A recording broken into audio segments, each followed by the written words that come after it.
Thank you for joining the second session of the Fairness in Teaching FIT webinar. As a reminder, FIT is an Erasmus Plus project which proposes teaching materials for primary and secondary school professionals and those working with them to arouse the interest of and involve all pupils in STEM disciplines without discrimination based on factors such as gender, religion, and skin colour. In this session, we will focus more on gender education, an area that has evolved greatly over the past few years. Societies are complex and dynamic, and gender norms today are no longer limited to only men and women, but encompass a whole spectrum.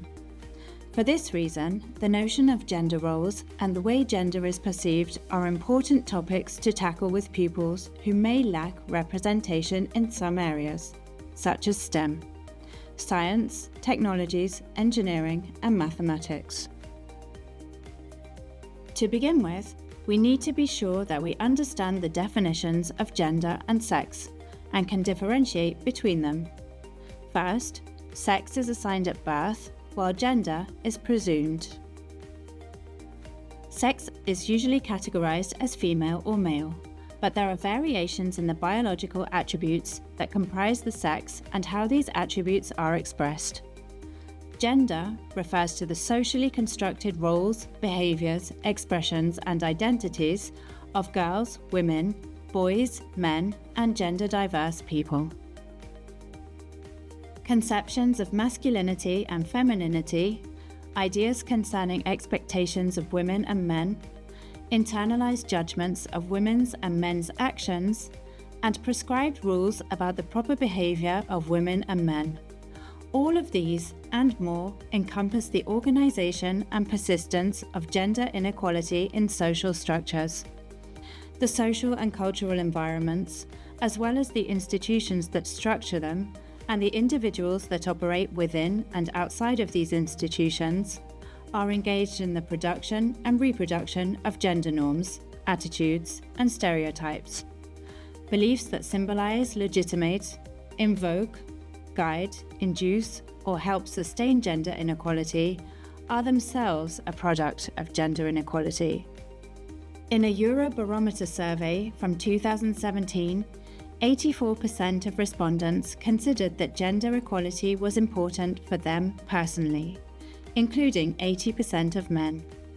However, the survey also showed that more than a third of Europeans believed that men were more ambitious than women, 35%, and almost 7 in 10 respondents thought that women were more likely than men to make decisions based on their emotions, 69%. This is linked to expectations in the domestic sphere, where women are perceived more as carers than men. This notion is further reflected in professional occupations, in the wider economic dependency of women, and in the unequal division of labour and responsibilities within the household. Gender is something that everyone thinks they understand, but most people really don't. To present digestible content explaining the complexity of gender in a way that makes sense to most people, we would like to introduce you to the genderbread person. This is a model that shows the ways in which society constructs gender and the different components that comprise this. This infographic breaks down gender and sexuality into 4 independent categories: gender identity, expression, biological sex, and sexual orientation in an easy-to-understand visual. Gender identity is all about how you, in your head, think about yourself. Gender expression reflects how you demonstrate your gender through the ways that you act, dress, behave, and interact, no matter whether intentionally or unintentionally. Biological sex refers to the objectively measurable organs, hormones, and chromosomes you possess. And sexual orientation concerns who you are physically, spiritually, and emotionally attracted to. Now let's talk about the concept of intersectionality. Take a look at this video, which helps introduce the notion in educational contexts.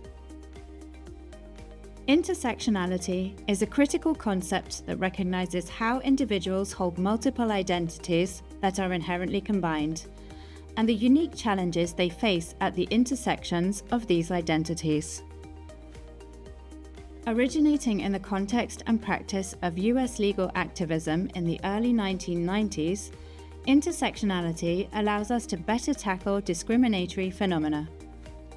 The intersectional approach embraces a holistic conception of the human person and leads to the emergence of a plural and inclusive vision of anti-discrimination protection.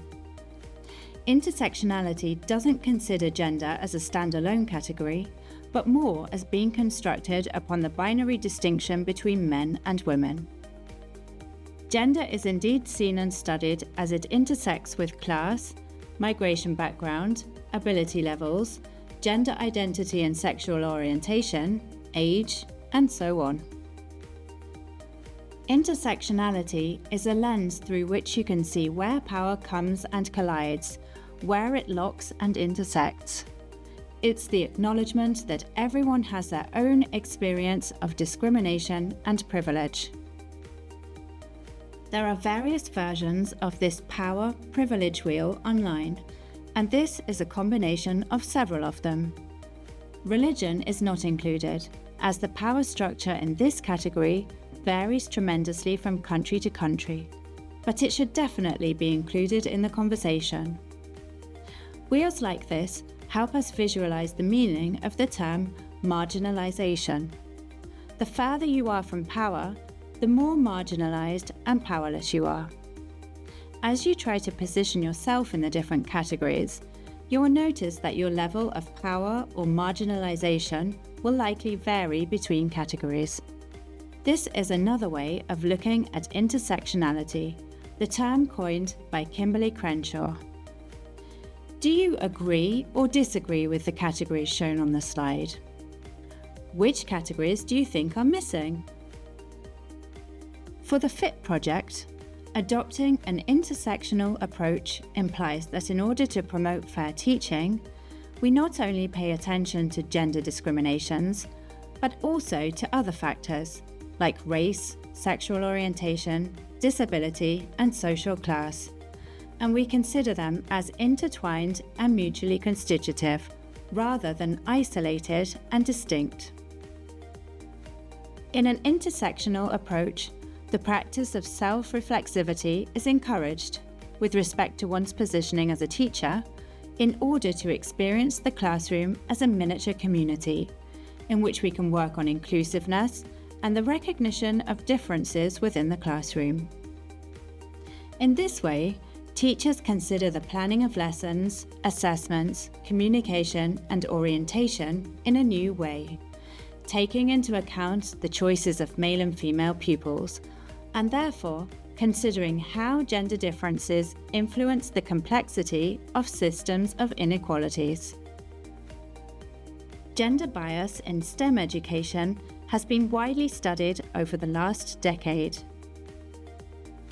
Studies have been published in the US and UK on inequalities experienced, for example, by Black girls, boys with migrant backgrounds, or by disadvantaged families in accessing STEM studies and professions. But in Europe, and especially in Luxembourg, the data is lacking, in particular when it comes to the interweaving of the different dimensions. It's therefore become crucial to observe how different dimensions of inequality affect STEM learning and can exacerbate difficulties. To approach these subjects in the classroom, something as easy as a short quiz can open up the conversation with your pupils. Here are 2 examples of questions you can use about women in the digital domain. First question: who was Ada Lovelace? Answer 1: the first movie star in Hollywood. Answer 2: the first female programmer in history. Answer 3: the founder of Planned Parenthood. Or answer 4: the inventor of the embroidery weaving machine. You have 5 seconds to answer.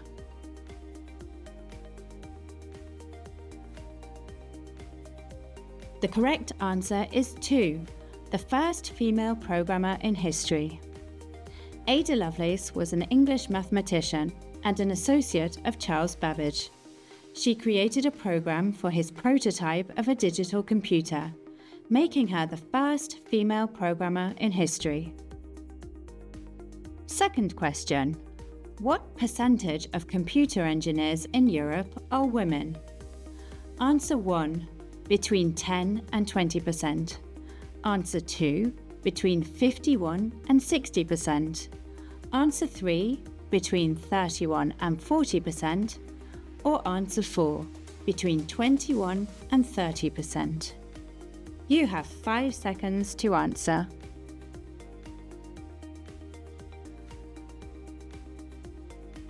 The right answer is 4, between 21 and 30%. These numbers have slightly increased since 2020 and have now reached 21.2%, but the gender gap remains.